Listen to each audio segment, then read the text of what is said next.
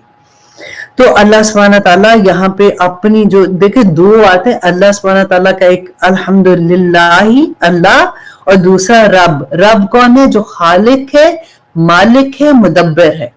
اللہ سبحانہ تعالیٰ اپنا بتا رہے ہیں کہ میں ہی تمہارا خالق ہوں, میں ہی تمہارا مدبر ہوں, تم کدھر ادھر ادھر جاتے ہو. اللہ سبحانہ تعالیٰ سے دعا کرے ساتھ ساتھ کہ اللہ سبحانہ تعالیٰ ہمیں ان تمام میسیجز کی سمجھ آ جائے تاکہ ہماری زندگی میں آسانیاں آ جائیں. آمین ثم آمین. اچھا جی, اب میں تھوڑا سا ٹائم کا دیکھ رہی تھی. اوکے, اب آگے دیکھیے کہ اللہ سبحانہ تعالیٰ اسی سے اب دوسرے اینگل سے ہمیں سمجھا رہے ہیں. اللہ سبحانہ تعالیٰ پہ اتنا پیار آتا ہے کہ اللہ سبحانہ تعالیٰ بھی کہتے ہوں گے کیا بندہ ہے کہ اتنا سارا کچھ پتا ہونے کے باوجود بھی پھر مصروف ہو جاتا ہے. جس وقت ہم کلاس میں ہوتے ہیں ہمیں بڑا اچھا لگتا ہے, ہمارا لیول آف ایمان اتنا ہائی ہوتا ہے, پھر جب ہم دنیا میں جاتے ہیں پھر ہم بھول جاتے ہیں ان چیزوں کو.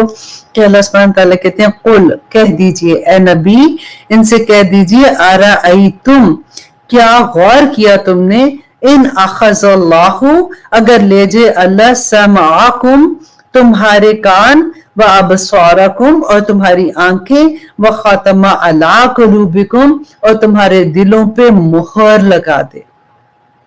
اللہ اکبر. دیکھیں یہاں پہ اب اللہ سبحانہ تعالیٰ اشرف الاعضاء جو ہے ہمارے, ان کی بات کر رہے ہیں کہ دیکھو تم اس اللہ کی بات نہیں مانتے ہو اگر تم یہ سوچو کہ اللہ سبحانہ تعالیٰ تمہارے کان, آواز. اب کین یو امیجن, ذرا سوچئے, جو دینے والا ہے, جو ہمارا خالق ہے, اس نے ہمیں جو یہ چیزیں دی ہیں کیسے دی ہیں.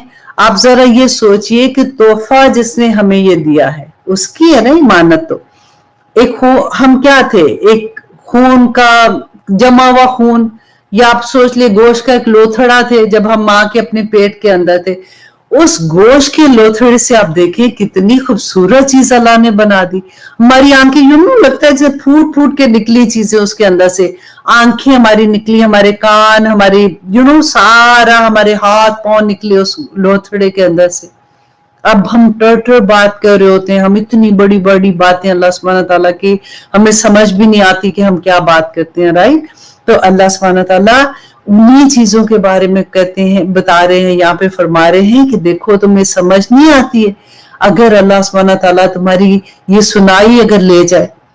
کین یو امیجن, آپ لوگوں کا اگر کبھی واسطہ پڑا ہو, کیونکہ جن کے گھروں میں بزرگ ہیں ان کو تو ڈیفینیٹلی واسطہ پڑا ہوتا ہے, لیکن کبھی آپ ایسے لوگوں کے درمیان بیٹھ کے دیکھا کریں جو اس نعمت سے محروم ہیں. Can you imagine, ذرا close your eyes for a second, جو اندھیرے, ظلمات, اندھیرے, کچھ نظر نہیں آتا, ایسے لوگ ہیں جن کو جو ساری زندگی نہیں دیکھ پاتے ہیں. یہاں پہ اللہ سبحانہ تعالیٰ وہی بات سمجھا رہے ہیں. دیکھیے مجھے یاد ہے میری ساس پھپھو تھی نا, اچانک ایک دن صبح سو کے اٹھی تھی تو ان کو سنائی نہیں دے رہا تھا, کیونکہ بڑے جو ہوتے ہیں نا اگر ان کو بلڈ پریشر ہوتا ہے تو ان کو منی سٹروک ہوتے ہیں. کبھی ایسا ہوتا ہے کہ سنائی کم ہو جاتی ہے, کبھی دیکھنا کم ہو جاتا ہے, کبھی بولنا کم ہو جاتا ہے. تو میں نے وہ ایکسپیرینس کیا ساتھ ساتھ, کیونکہ آپ لوگوں میں سے بھی جن کے گھر میں بڑے ہیں, اسپیشلی آپ لوگ بھی دیکھ رہے ہیں جن کو بلڈ پریشر ہے نا, تو پلیز آپ بہت خیال کیا کیجئے, کیونکہ اکثر ہم لوگ کہتے ہیں چلو کوئی بات نہیں تھا, جب ہوتا ہے تو ہائے میرے سر میں کچھ ہو رہا ہے, مجھے چکر آ رہے ہیں, چلو یہ چیز اس وقت کھا لو. لیکن پلیز آپ بہت خیال کیا کیجئے, کیونکہ یہ بڑا اس کی تکلیف جو ہوتی ہے نا کہ ایک دفعہ ہو جاتا ہے تو کیور کرنا بڑا مشکل ہوتا ہے. کیونکہ میں نے یہ دیکھا کہ جب ان کے صبح سو کے اٹھی تھی تو ان کو سنائی نہیں دے رہا تھا, اور اس کے بعد پتہ ہے